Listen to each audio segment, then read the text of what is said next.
ভয়াবহ বন্যায় ঘরবাড়ি হারিয়ে এখন অসহায় মানবেতর জীবন কাটাচ্ছেন ফেনীর হাজারো মানুষ। স্থানীয়দের অভিযোগ, বছরের পর বছর সংস্কার না হওয়ায় বাঁধ ভেঙে এই বিপর্যয় নেমে এসেছে। ক্ষতিগ্রস্তরা এখন চাচ্ছেন স্থায়ী সমাধান। ফেনী থেকে সবুজ মাহমুদ জানাচ্ছেন বিস্তারিত। ফেনীর পরশুরাম উপজেলার নোয়াপুর গ্রামের আব্দুল মালেক ৬৪ বছর বয়সী এই প্রবীণের বাড়ি দুমড়ে মুচড়ে গেছে এবারের বন্যায়।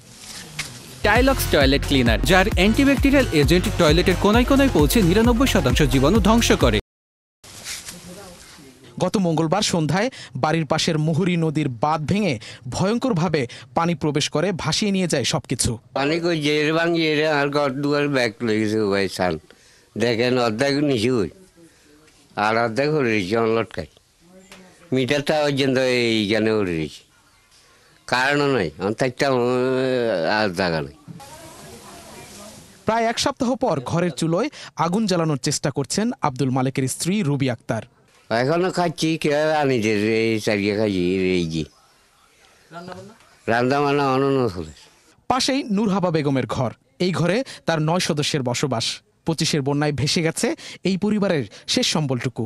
কিছু না, গ্যাস ইয়ে নষ্ট হয়েছে, স্টিল আলমারি এসেছিল ইয়ে নষ্ট হয়েছে, যা কিছু নাই, ব্যাগ সুর মুসুর হয়ে গেছে বই। খাওয়া দাওয়া মানুষে কিতার নৌকাতে আত্মীয় স্বজনে বাদ সাইকে আনি দিছে, এতদিন পর্যন্ত খাসি।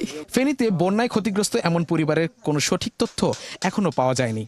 ধারণা করা হচ্ছে এই সংখ্যা ৩০,০০০-এর বেশি। এই বাড়ির বাসিন্দারা বলছেন, গত 2 যুগেও এই বাঁধের কোনো সংস্কার হয়নি, যার ফলে বন্যায় বাঁধ ভেঙে এভাবে লণ্ডভণ্ড হয়ে গেছে বসতভিটা।